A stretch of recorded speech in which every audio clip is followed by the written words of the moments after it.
Hey everyone, the 2024 Champions Chess Tour Finals finished a few days ago, and the champion is none other than former world champion and arguably the best chess player ever, Magnus Carlsen. This is a knockout event, and in the final, he played against Ian Nepomniachtchi, also known as Nepo, and he won the final with a very convincing score of 4-1. So let's analyze some of the highlights from this final. In the first game, here we have Magnus playing as white. Magnus went b5. This is an interesting move to put pressure on the queen side. And after Nepo took on b5 and bishop takes, we have a position which might look a bit dull, and it is actually objectively quite equal. But there might be some potential for the bishop to attack black's pawns. For example, in an ending, we might see ideas like the bishop trying to attack pawns. So overall, Magnus has an idea to fight for an advantage. And Nepo is a very concrete player, and he wants to neutralize this advantage very quickly by going knight to c4. So this is a very strong knight.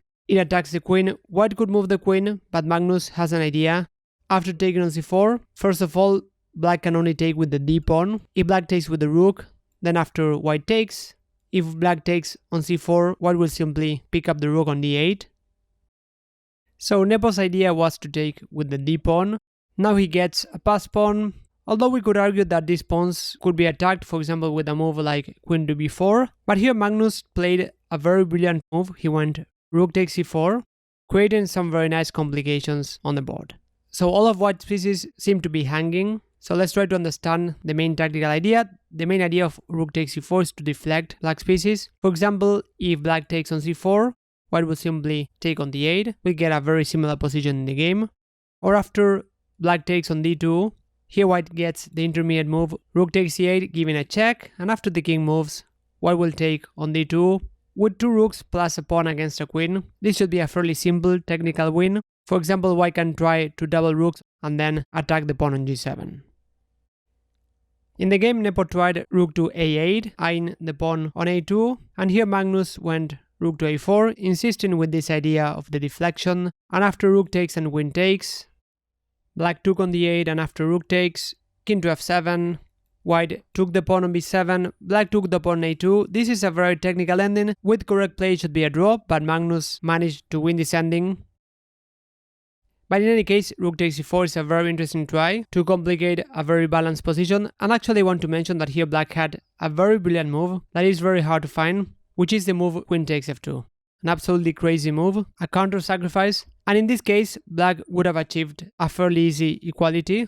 For example, after king takes, black takes on d2, and after rook takes and rook takes c4, we get a very equal position. Or if white takes on f2 with the queen, this is actually quite risky for white because white will simply take on d1 and then take another rook on c4. So with two rooks against a queen, only black can fight for an advantage in this position. Now let's move on to the second position, where black has an advantage. Black has an extra pawn, but white is attacking the queen, also the knight on f4, and black could play something like queen to b4, maybe queen to a3, but what I very often tell my students is to always look for counter-attacking chances. This is what Magnus does in this position. He goes for knight to e5, and the main point is that after white takes on c5, black will simply take on f3, forking the king and the queen. That's why Nepo defended on f3 with bishop to g2, and now Magnus played very active and simple moves. First queen to a3, forking these two pawns. That's why Nepo went queen to d1.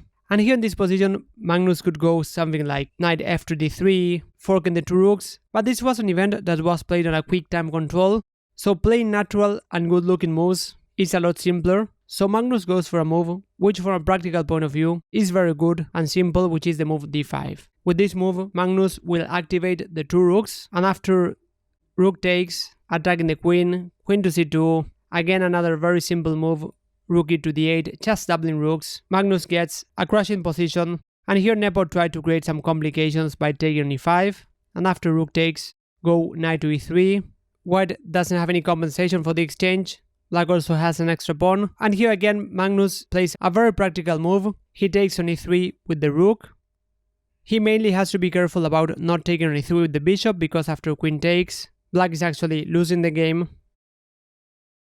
But after rook takes, pawn takes, and queen takes, Magnus has an absolutely dominating position. He has 2 extra pawns, much better pieces, rook to d2 is coming, so he won the game in just a few moves. Now let's move on to the next game, where Magnus had a tough position. So winning a match is not only about winning games, it's also about defending bad positions. So here Magnus has a very passive bishop on g3. Black might have ideas to attack the king. For example, if white goes something like a4, pushing the queenside pawns, knight to e7, kicking away this queen might be an idea. And if the queen moves, now black can kick away the knight. And after the knight moves, here black has a few options like rook to e1, attacking the king. Also h5 might be an idea to go h4. So white definitely has to be careful in this position. So Magnus finds a very good move. He goes f3, attacking the queen.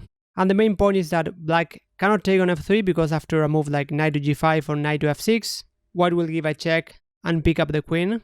So Nepo goes queen to h3, and now the idea is to go bishop to f2. So this will activate the bishop.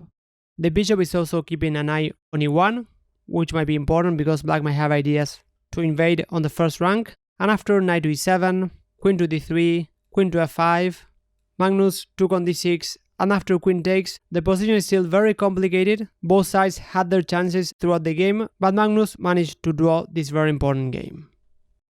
And before I move on to the last game, today is a very special day. It's Christmas Eve, so I want to wish you and your loved ones all the best for this Christmas. And to celebrate that, I'm giving you a massive discount in all of my courses for the next few days only. So check the link in the description if you want to take advantage of these offers. So let's move on to the last game. Game 4 was a fairly solid draw, and in the last game, Magnus scored the final win to win the final by a very large margin. So in this position, Nepo actually misplayed the opening. Black still has some issues to develop the pieces, and more importantly, the king on g8 is actually not safe because white has a lot of pieces that can easily create threats on the king side. Knight to h5 might also come later on. And with that in mind here, white could simply castle and play the game, but Magnus found a very nice rook lift after rook to h3. So he wants to bring another piece to the attack after rook to g3. There might also be some additional tactical ideas against the queen on b3 with the rook on h3. And this position is actually already desperate for Nepo because there's nothing that he can do about this attacking idea. So here he went knight to c4. Here rook to g3 was very good. Before that, Magnus went bishop to c2.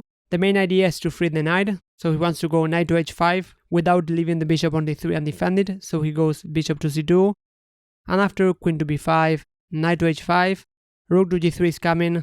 There's also ideas to take on h6, even sacrificing the bishop. That's why Nepo took on e3, but after queen takes, now the queen is ready to attack as well. In this position, Nepo tried f5, but just to show you how the game could end, if black goes king to h8, trying to defend passively. After rook to g3, rook to g8, defends g7, but here Magnus can simply take on g7, because after rook takes and queen takes, white is going to give a checkmate after rook to h7 and queen takes.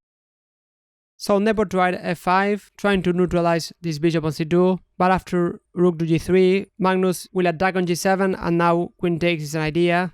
There's nothing that Nepo can do about it. After rook to f7 and queen takes, Nepo went bishop to f8, and after queen to g6, he had enough and resigned because the attack is still going and knight to g5 is coming that will attack the rook, and white will also plan to give a checkmate on h7.